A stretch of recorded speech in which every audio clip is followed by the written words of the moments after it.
Weight loss solutions are not one size fits all. Hers makes it simpler to get started and stick with a weight loss plan, backed by expert-guided online care that puts your weight loss goals first. These include oral medication kits or compounded GLP-1 injections. Through Hers, pricing for oral medication kits start at just $69 a month for a 10-month plan when paid in full upfront. No hidden fees, no membership fees. You shouldn't have to go out of your way to feel like yourself. Hers brings expert care straight to you with 100% online access to personalized treatment plans that put your goals first. Reach your weight loss goals with help through Hers. Get started at forhers.com/4u to access affordable, doctor-trusted weight loss plans. That's forhers.com/4u, forhers.com/4u. Paid for by Hims and Hers Health. Weight loss by Hers is not available everywhere. Compounded products are not FDA approved or verified for safety, effectiveness, or quality. Prescription required. Restrictions at forhers.com apply. Good morning, good evening, good afternoon, hello, aloha, hola, guten morgen, bonjour, and all that jazz. Guess who's late? Late again. Aileen's late. Please don't tell your friends. Yes, so why does everything go wrong on the days that I'm busy? It didn't actually go wrong. So what happened was I went to go and sort a few bits and pieces out yesterday. They didn't get sorted, which meant I had to then go and finalise the bits and pieces today. I also had to take my mum to the doctor's, and after I'd been to do my bits and pieces, I then had to go and get her prescription, but apparently her prescription needs specially ordered in. So I went round multiple different chemists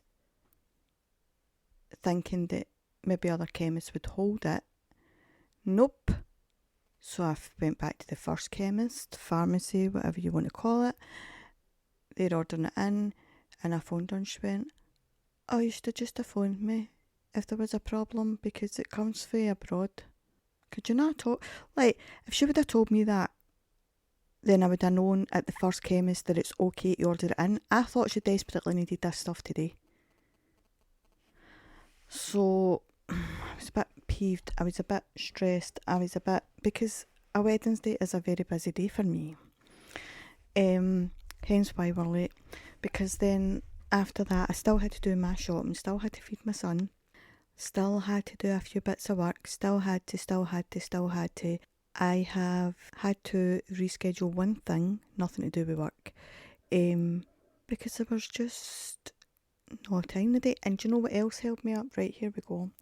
Aileen's on one today. What else held me up is every single route to anywhere in Glasgow and surrounding areas is closed or has temporary traffic lights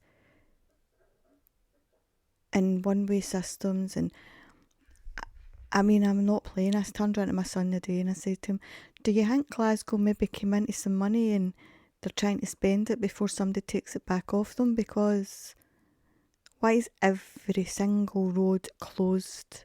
And if it's not closed, it's backed up because there's temporary traffic lights." Oh, I hate waiting. It just uses up too much time. Anyway, that's my rant for the day. That's my well, it might not be wait till we hear what we're going to hear the day, because we might get a bit passionate on this one. Well, should I maybe not you, but potentially me. This is a bugbear of mine that we're going to be talking about today, so I just a pre-warning. What is it people normally do at the start of a film or a programme or whatever? They give a wee warning, don't they? There may be, what is it they normally say? There may be drugs, there may be sexual references. There isn't going to be in this, but that's what they normally do on TV, isn't it? They give you a wee heads up. So I'm giving you a heads up, I might get passionate. What else has happened this week? We were all down with man flu. Men, do not come for me because I said I've got man flu.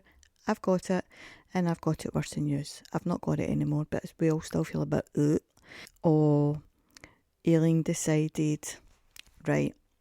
If you aren't on any of my social media, well, it would have been on my personal TikTok, so you've maybe not seen it. That page is open, it's not private, but if you're not following me, you've maybe never seen it. So this is how quick I can change my mind.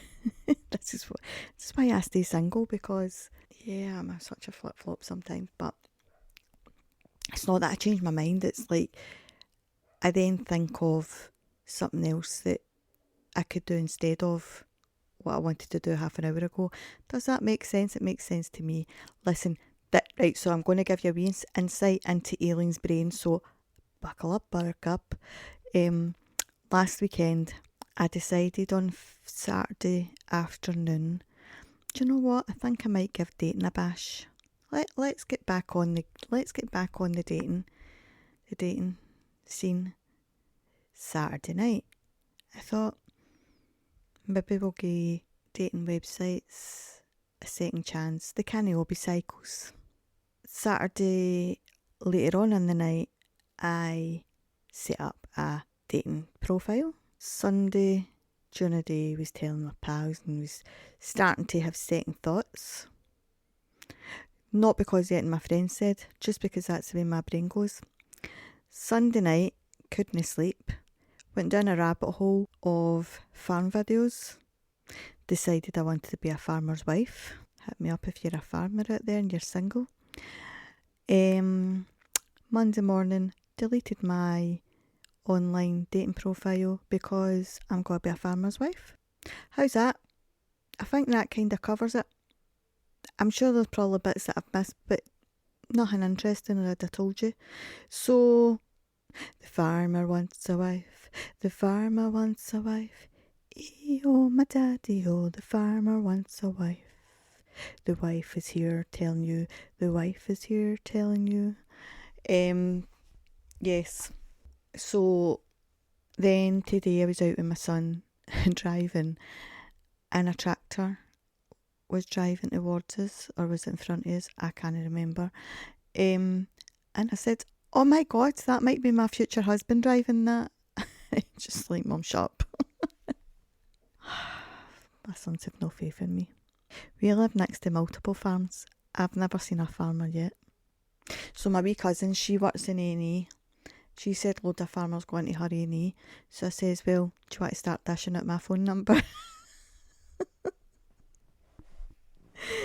Oh dear me, I swear to God, I definitely get dropped in my head quite a few times when I was wee.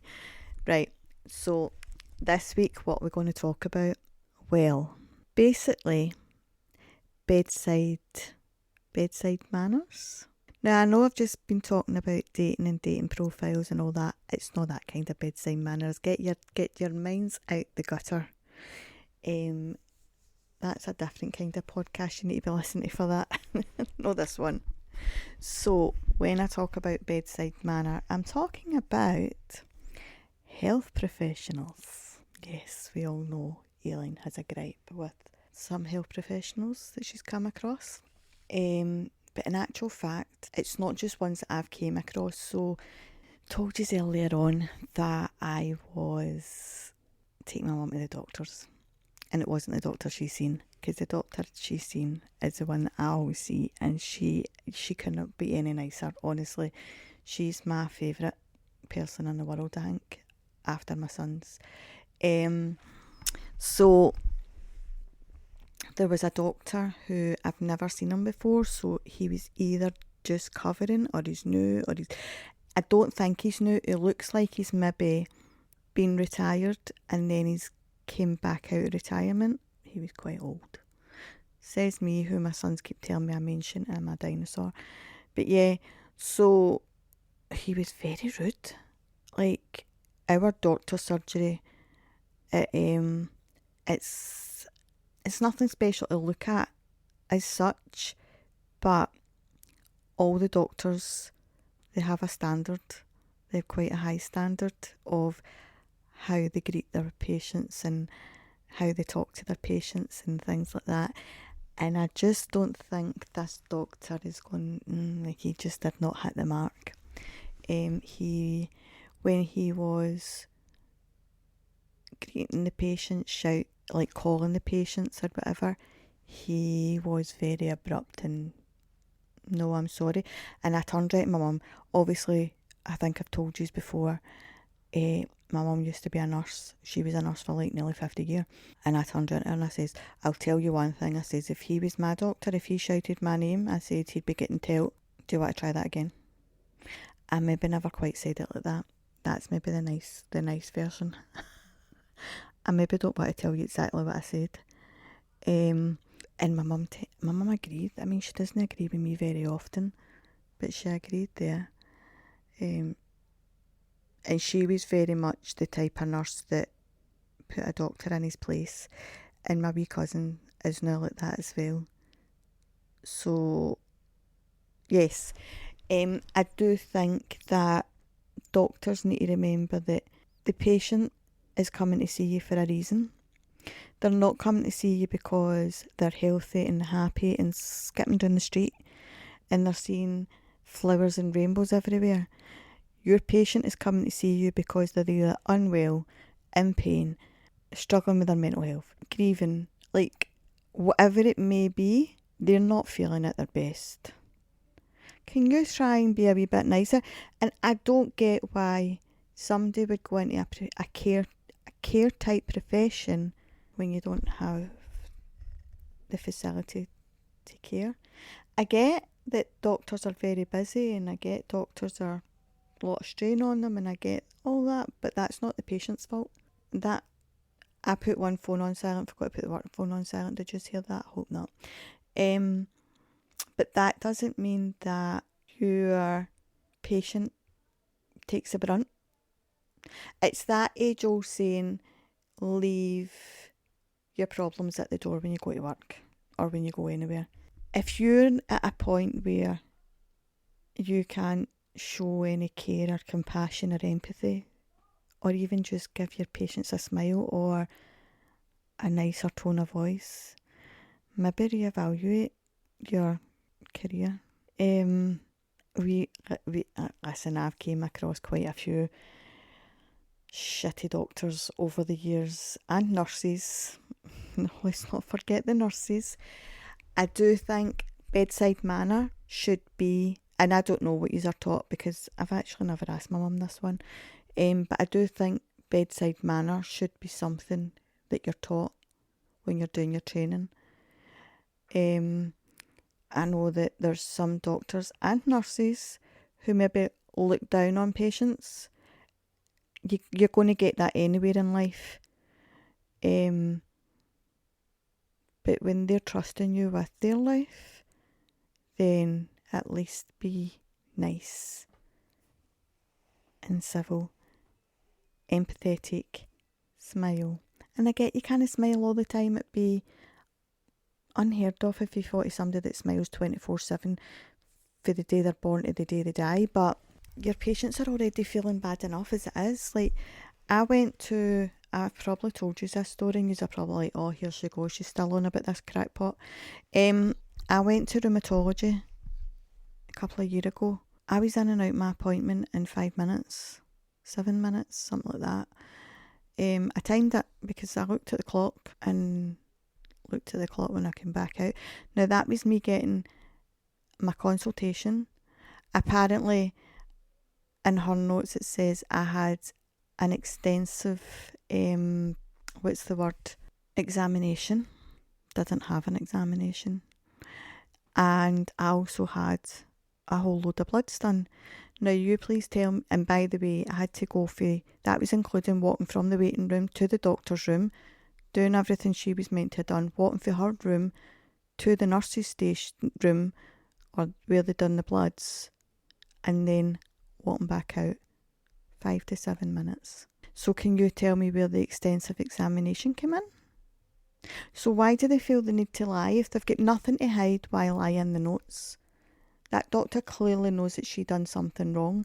So why lie in the notes? And so when I spoke to my GP about it, she had said, where do you want to go? What do you want to do? And I says, I want a second opinion. I want to see a different doctor who's actually going to do what they're supposed to. Because she also lost a set of my bloods. and never redone them. She basically looked at me in the waiting room and made an opinion, and that was on first view. Whatever else, some people, if you have ever came across me in my personal life, you'll know that I can struggle to walk sometimes because of my hip and my knees and my ankles and my feet and my everything. I struggle to hold things because of my elbows, because of my hands, because of my shoulders, but whatever. But anyway, this day it was just me, myself and I wasn't carrying anything, I wasn't doing anything. I was sore, but not as sore as I can be, so I wasn't struggling as much, but I don't move as fast as obviously I did 20, 30 years ago. But that's, most people are like that. Not everybody, because I do see some people that I went to school with. They look as if they're just sailing through life, and I'm like, excuse me, why did I get everything? But she made an opinion, and she decided from that moment that there was nothing wrong with me. And her bedside manner was awful, I will say. And I did say in my complaint.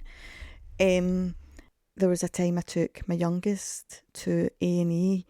Was it 2 days after an op? So he had an op on the Thursday, went downhill on the Friday, went to A&E on the Saturday, and now you could physically see and smell the infection on him.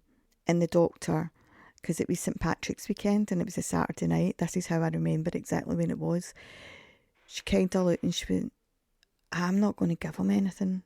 Like, there's nothing wrong with it. I said, are you joking me? You can physically see and smell the infection on him, and you are sending him home with nothing. So she gave him the bare minimum antibiotic, which, by the way, he couldn't even keep fluids down. So how she thought he was going to keep this down, I don't know.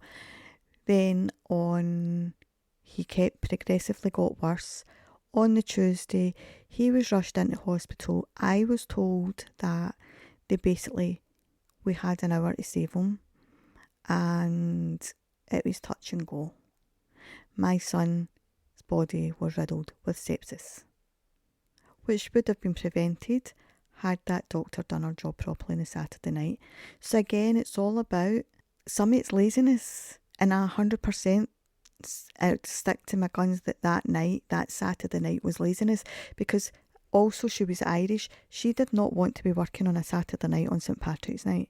So let's just put a child's life in danger because you want to be out with your friends, because you don't want to work on a Saturday night, regardless of what Saturday night it is, because you can't be bothered examining properly. It's awful.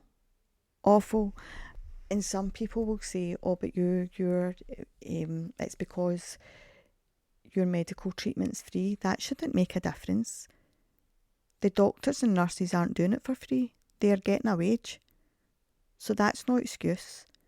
I do think, though, I agree to some extent that I do think if we were a bit more like other countries where our healthcare was private, I do think we would get a slightly better service, because money talks, oh baby, money talks.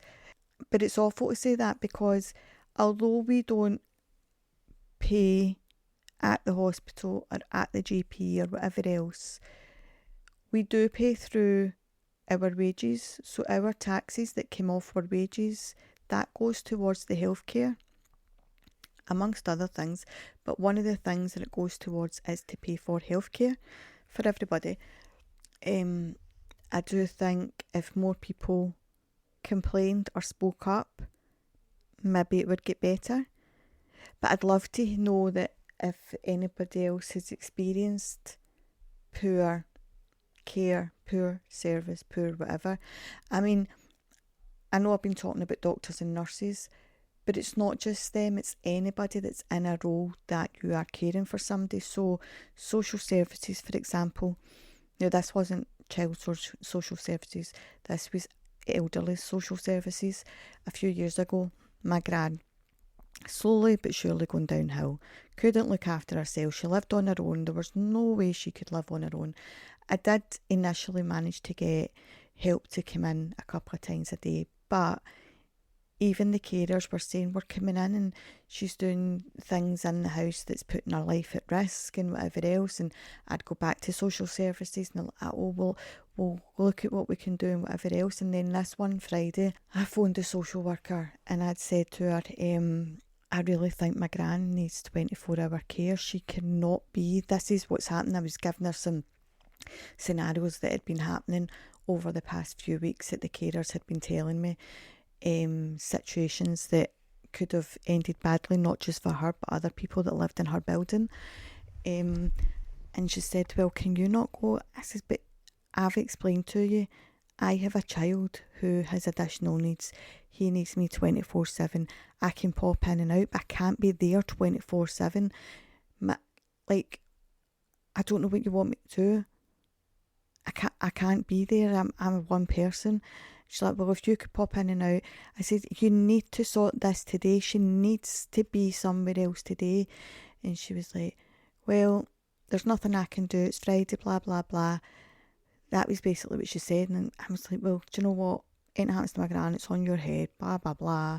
The Sunday, I got a phone call from one of the carers. My gran had a fall. They were waiting for an ambulance to come out. They waited 8 hours, near enough, 7.5 hours, 8 hours for an ambulance for an elderly woman who'd fell. And at that point, she went into hospital. She was kept in. The social services within that are attached to the hospital said a few weeks later, when she was almost ready for being discharged, we can't discharge her till she's got a nursing home to go to. This woman cannot live on her own, etc.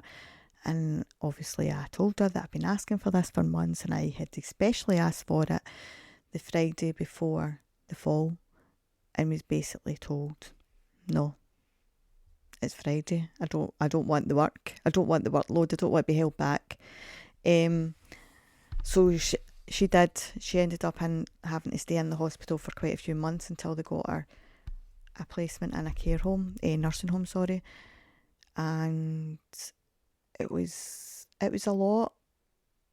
It was a lot for my gran because she was starting to get a bit of dementia and she wasn't really understanding. But sometimes when you explain, I always find if you explain things in a certain way to people, and you've got to adjust how you explain things to different people. So say, for example, you're talking to a child, and this isn't just in this situation, this is in any situation in life, and I've always believed this, and it always works for me with anybody I come across, clients, family, friends, strangers in the street, whatever.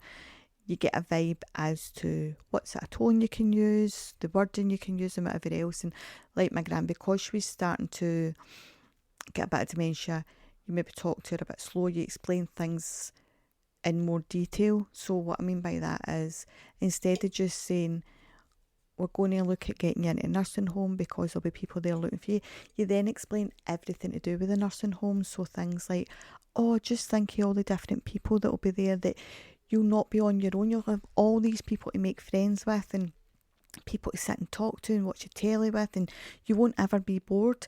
And they sit and play board games, and you maybe get a wee game of bingo with everybody you're living with, and you'll have your own room, and like make it sound exciting rather than just, right gran, or right mum, right dad, we need to get you into a care home because that's the point your life's at. Make it let them know everything, because it is scary for them and it is a big change, but it also can be beneficial to them in more ways than one. It can be enjoyable for them because, especially if they live on their own at the minute, and then they're going to go and live with all these people that they could be sitting chatting away with. Especially my gran. My gran was such a, she's like me. She was like me.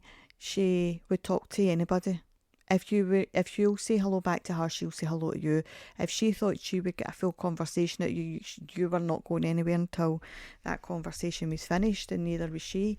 I just think it takes changing the tone of your voice. What harm's that going to do to you? But it would make that person's life, not their life, sorry, make that person's experience with you a little bit better. I smile when you're walking past somebody in the street. I smile at everybody I walk past the street, whether I know them or not. I say hello to everybody I walk by the street if they make contact with me, whether I know them or not. That doesn't cost me anything. That doesn't it doesn't take away any time in my day. It doesn't have any negative impact on me, but it could have such a positive impact on the person that I've just smiled at, said hello to, whatever. And listen, one of them might end up being a farmer and could end up being my husband. No, my wife, my husband. I don't want a wife, I want a husband. I'm psychotic enough without having another female to have PMT at the same time. That was a joke, because we know that some of you men think that about us, but at least I'll only admit that I can be psychotic in a funny way, not in a bad way. Sometimes, maybe. I won't give away all my secrets in case my farmers listen. Because the farmer wants a wife. I'll keep singing that until, but you see, I'll end up marrying a doctor and I'll say to him, excuse me, can you start with your bedside manner attitude, please? And I don't mean, back to, is it my mind or is it your mind that's filth? Right, so this is a shout out to all carers, social workers, doctors, nurses, paramedics. Basically, see if you come across people in your everyday life at work, be nice, be patient, be kind. What can we're not asking for a lot, we're just asking for the same energy as we might. I mean, I get you're going to get some patients that are going to be, what's the word? A bit chaotic. Or I get you can sometimes get abusive patients, but not all patients are like that. So you can't treat all patients in a hesitant way or disrespectful way just because you presume it might happen with them. Remember, there's more nicer people out there than there are not nice. Shout out to all farmers. I'm joking. So yes, I just think maybe I should start a petition. Like I say, there's been many doctors and nurses and carers and whatever that I've come across that have been absolutely lovely. It's the few that aren't, that need to change their attitude. They need to smile, live a little, give a little. Oh, it's that song. You gotta live a little, smile a little, heart a little. That's the story of, that's the glory of love. Bette Midler sang that in Beaches. Was it Beaches? I think it was Beaches she sang it. I'll get back to you now. I'll watch Beaches tonight and I'll tell you. And it was one of our younger days. I love Bette Midler. Actually, I watched The First Wives Club the other day, which she's in. Oh, I just love her. So take a wee lesson for Bette Midler. Smile a little, give a little, and we're not asking you to fall in love with your patients or anything like that just because I sang that song. Just be nice. Be nice. Because you're getting paid, and yeah, you might, and I may agree, I may not agree, depends how much work you actually do. But you might feel as if you don't get paid enough, and I might agree, again, I might not agree, but you're still getting paid to do a job. And I get you're going to say, I get paid to do a job, not to be nice. Comes hand in hand. Like I say, you could be the only person that person speaks to that day. You could be the only person that shows them any kindness, empathy, whatever, that day. Just do it. Just do it. I was talking to a friend last night. I've not spoken to her for a wee while, but we do this all the time. We don't speak for months. Not because we fall out, just because the two are so busy. And then something random will happen and I'm like, oh my God, wait till you hear this. So she loves her horses, so I sent her a horse that was for sale, and I said, go and ask your dad to buy you that for your Christmas. She's like, I think my dad would have a heart attack if I was to ask him for another horse. And we were talking about, she's got 2 boys, I've got 2 boys, and we were talking about everything that's going on with them, whatever. She texted me this morning. She says, I thought having boys was meant to be easy. I says, I'd still prefer sons over daughters. I know what I was like when I was a teenager. No way, Jose. That was always my fear, right? Not my fear. That's the wrong word. I worry, I suppose, that if you have a daughter and the two of you have got your period at the same time, because I know what I can be like when I'm premenstrual. I couldn't have the two of us at the same time, or one week and the other one the next week, and then that's 2 weeks out of every month. The two of you are like, ah. Who's got daughters that can tell? I mean, I know what my mum. I don't know what my mum went through. I don't know what my mum moans about. I think I was a semi-angel. Not really, kinda, maybe. Listen, I never brought any trouble to her door. I might have been steaming, and I might have smoked and done whatever. I might have packed my bag every Friday to run away, but I never brought any trouble to her door. Just saying. Everybody, all my teachers absolutely love me. Well, I say all, apart from my geography teacher. I don't think he liked me. I didn't like him either. And one of my French teachers, but I'm convinced she bullied me. So I told her that my mum was going to come up to her.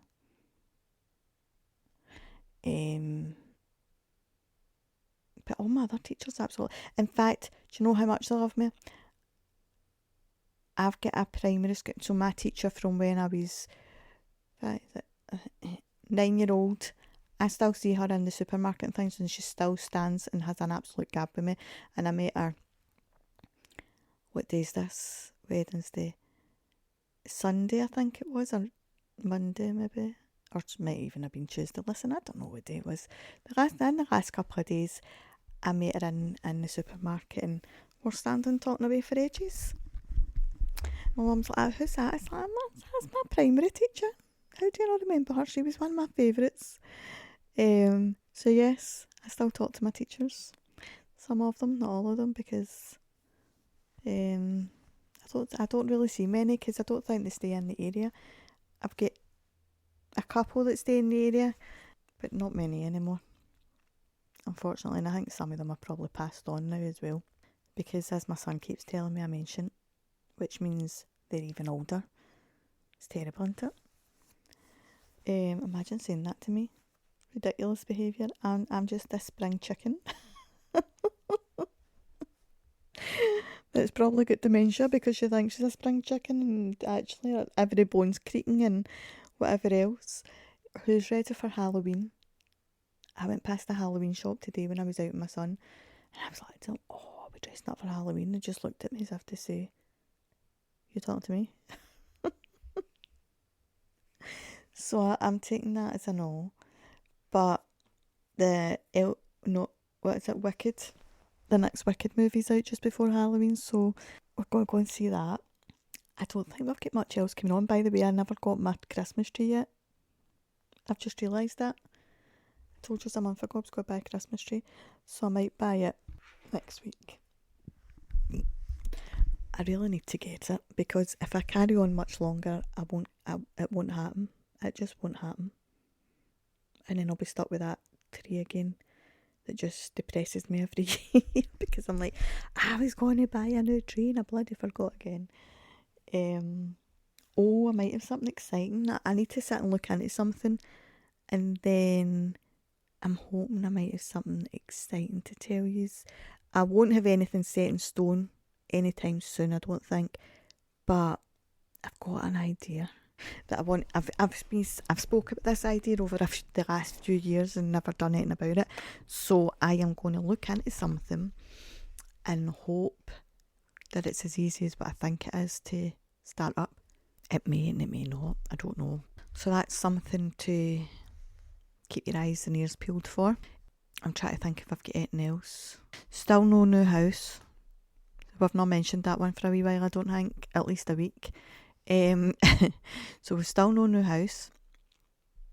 Problem is, we're looking for a 3-bedroom and it keeps coming up either 2 bedrooms or 4 bedrooms, and I don't want I could take a 4-bedroom, but I don't want to take a 4-bedroom because the extra room will end up a dumping ground, or it just means it's another room for me to clean. we all know it's like if you buy a dining table and it doesn't get used as a dining table, everybody just piles everything on it, don't they? Or if you buy an exercise bike or a rowing machine, everything gets piled on it when you're not. So yes, that's the reason why I'm not taking a 4-bedroom. But I did see a 5-bedroom. That's they do say in the description it's got a west wing and an east wing. Excuse-moi. It's not big enough to have a west wing and an east wing, but it sounds good, doesn't it? From a selling point, it sounds good until the person goes to view it and goes, right, where's the west wing and the east wing? Because I'm standing central and I can see both ends of the house. Maybe Santa will be nice and bring me a Christmas tree, a Christmas house soon. I've got everybody I know looking for houses, not looking for houses, but keeping an eye out if any come up. They're just not happening. But I think, what have we got coming? Actually, I could get my wee notepad because it's sitting here. It's my bag's here. What have we got coming up? I've got 2 notepads. One is for one thing and another one is for another thing. Let's see. We've also got Reboot Your Business coming back on Monday the something. I think it's the 6th. 3, 4, 5. Yeah, Monday the 6th. We've got Reboot Your Business coming back. And that's obviously a Monday at 7 a.m. and it's once a month. So if you're interested in business or you're in business, you want to start up a business, whatever it may be, have a wee listen. There's a couple of episodes that are there now, but we're getting fully into it on the 6th of October. We really start doing what we're doing. So the last few episodes, or a few episodes ago, we spoke about pregnancy and teenagers. Then we spoke about pregnancy later in life, or having babies as a teenager or later in life, however you want to say it. So one other thing I'm going to do soon-ish, probably in the next couple of weeks, is first-time grandparents or becoming a grandparent. And then after that, or maybe before it, I'm not sure what order I'm going to do it in, we're going to do the whole empty nest thing. Because they're all kind of, you have your baby and then they go and have their babies, and it's a lot for most parents. Some parents can handle it a bit better than others. Some people do just genuinely sail through it all. I'm already struggling and my son's not even he is talking about moving out, but not for another couple of years, and I've already told him, no, I'm not letting you. I'm not ready for this malarkey. Like, don't go there. And he's like, Mum, I can't stay here forever. I was like, I know, but can you at least wait until you settle down with somebody or something? If you find somebody you want to settle down with and you want to move in with them, like, can you not just stay with me until, like? And I was telling his wee brother, and he was laughing. I was like, I don't know what you're laughing at. The same applies to you. He's like, oh, shut up, Mum. So yes, empty nest syndrome. I don't want to give away too much at all my episodes. Looking after a family member, that can be a tough one for some people as well. Let me see. I've got lists everywhere. I've got a pad with lists in it. I've got a phone with lists in it. Co-parenting. I knew there was another one to do with parenting. Co-parenting. We're going to do that at some point over the next few weeks. And then I'll maybe not tell you anymore what's on that list actually. Let's see what's in the phone. Can't remember. This is why I've got to keep so many lists, is because I literally forget everything. Lists. I mean, I can't even find where I've put my lists in my phone. Right, here we go. Where are we now? Here we go.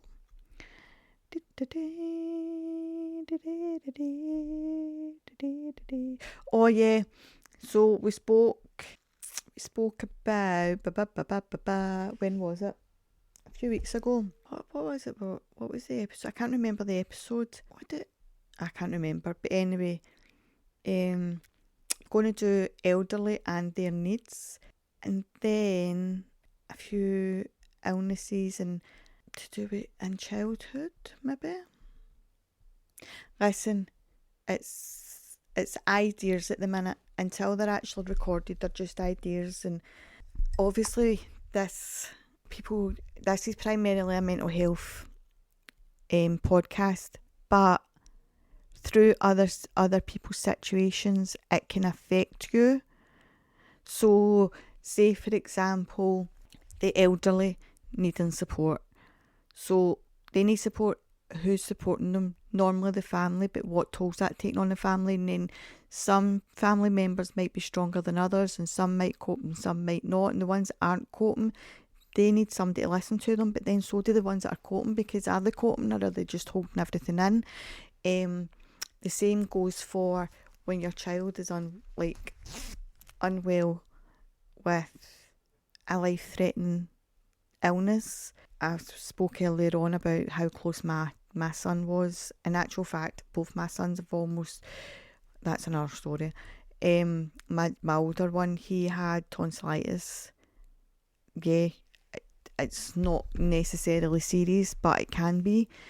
And we had went to the doctor that morning. They said there was nothing wrong with him. And then by tea time, by 5 o'clock at night, he was getting a blue light ambulance into Children's Hospital because his full throat had closed up. His airways had closed up because his tonsil had swelled that much. And we nearly lost him as well. So when your child is unwell and severely unwell or in hospital for a long period of stay, or there's uncertainty about the outcome, that is going to have a massive effect on parents, grandparents, aunts, uncles, whoever, siblings as well. Don't forget siblings, regardless of their age. They're going to need support. And because you can have all eyes on the person or the child that's unwell, and everybody's running round after them, because of course they need everybody to run round after them, but sometimes we forget about who else is there in the background, whether it be mum, dad, brother, sister, grandpa, whoever. We just need to make sure we're all looking out for each other, not just one person doing everything or two people doing everything. So yeah, these are some things that I want to talk about in the future, but if there's anything that you want me to talk about in the near future, should I say, over the next, hopefully before Christmas, I should have covered all the topics or most of them. But if you've got a topic that you would like me to talk about, and it doesn't have to be about mental health, it can be anything to do with everyday life or relationships or parenthood or anything that other people might be going through or might understand or might not understand, and you want to make them understand, let's talk about it. And you can either come on and talk about it, or I can approach a subject for you, and if you've got pointers that you want me to make or whatever, I can do that. If you would like to come on as a guest, or if you'd like me to come and speak at your place of work, we can arrange that as well. That's something I keep forgetting about. Like, I can come and talk to your colleagues or whatever about looking out for mental health, looking out for each other, whatever it may be, asking for help. One of the things to do with sick days and mental health, if we can keep them down, not only because going to your work every day and keeping that routine up, it can help your mental health as long as you're getting support along with it. But it also, if you're the employer or you're the business owner, it can save so much money on sick pay, save so much money on having to get cover in, because I know maybe you may offer time and a half or double time or whatever if somebody's coming in to cover a shift. I don't know, but it's less stress on you, your employees, your business, whatever. If you would like to book in for an appointment, whether it be for counselling or coaching, life coaching, wellness coaching, business coaching, then you can either do it through the website, therebootsanctuary.com. There is a WhatsApp button on there. If you just hit that, put in your message, and I will get back to you ASAP. If you would like to sponsor or advertise on the podcast, you can email rebootyourthoughts@gmail.com. You can also find us on Facebook, Instagram, TikTok. We are on X. I'm not very good at keeping up to date with X. Also on Patreon. What else? And obviously we're on YouTube and whatever. But you're not going to want messages on there. I don't even know if you can message on YouTube, can you? I don't know. Told you I'm a dinosaur. But I think that's about all we need to say for today. Let's just reiterate, if you are working with people, whether you're in the medical profession or whatever else, be nice, be courteous, be patient with your patient. If you are a doctor or a nurse, bedside manner is everything. If you're a social worker or anybody else that works in the public services, please do your best. I beg of you, please. Please tell me now. But yeah, I'm not lecturing anybody. I just want everybody to be nice. And if we were all a bit nicer to each other, then maybe would be less tragedies or less tragic stories to hear of. There's far too many of them. Not just adults, children as well. So let's just all heal the world, make it a better place for you and for me and the entire human race. How much have I sang today? I'm going to listen to this back and I'm going to be like, oh my God, sign me up. I should be number one. Nobody else is going to say it, so I might as well. Who was it? Thingman Waterman. Pete Waterman and What's His Face or Simon Cowell. I'll sing a song for you. Sing a song, a sixpence, a bucket full of rye. That could be that could be remixed. It probably has been. But anyway, I'm going to go. I'm rabbiting again. Ramble on and on and on and on. So anybody wants to ask a question, ask for help, ask for support, ask for a direction, just message me on social media, email me, get me through the website, whatever it is. Just don't struggle in silence. No question's a stupid question. You might think it's unique, but it may only be unique to you. There's a possibility I've already heard it, or somebody else has. But can we all just take care of each other, look out for each other, be nice? In the UK, the darker nights are coming in, so can we stay safe as well when we're out and about and it's a bit darker? It's getting cold. Wrap up. I feel like an old woman lecturing you all, but yes, no cheeks hanging out in the winter, please, because you'll get frostbite. I'm joking. Wear whatever you want. You do you. I will be sitting in my jammies most of the winter, hibernating when I'm not working. That's the one thing I love about the winter. You can get away with hibernating. Nobody cares if they don't see you all winter. They don't blink an eyelid at it. They're like, it's winter, she'll be hibernating. The minute they don't see you for a couple of days in the summer, like, are you still alive? Hello? I'll try to catch up on all my winter washing, thank you, kindly. But yes, I'm going to go because it's coming out my mouth now. And it's probably nothing that any of you want to hear. Has anybody fell asleep yet? You better not have. I've been singing to yous for the last nearly an hour.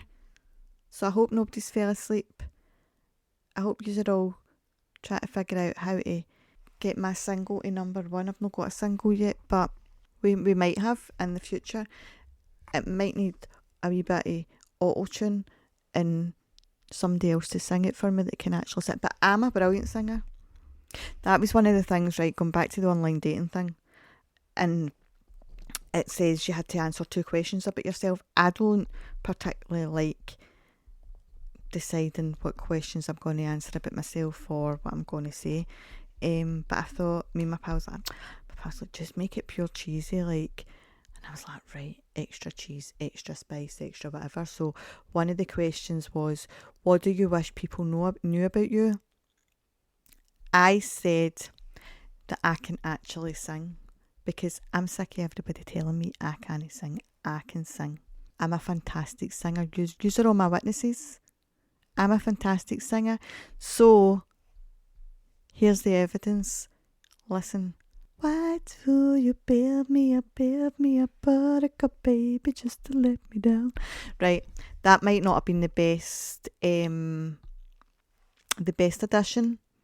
audition, but practice makes perfect. That's the way I look at it. I'll just go to a karaoke bar. I mean, I won't, because they're normally absolutely chock-a-block. Right, I said to you about 5 times I'm away this time. So please take care of yourselves, take care of others, ask for help, ask for support, just ask. If I can help you in any way, I will. If you want to book in, just ask, and I will speak to you all soon. Enjoy your week, enjoy your weekend, and take care. Bye bye now.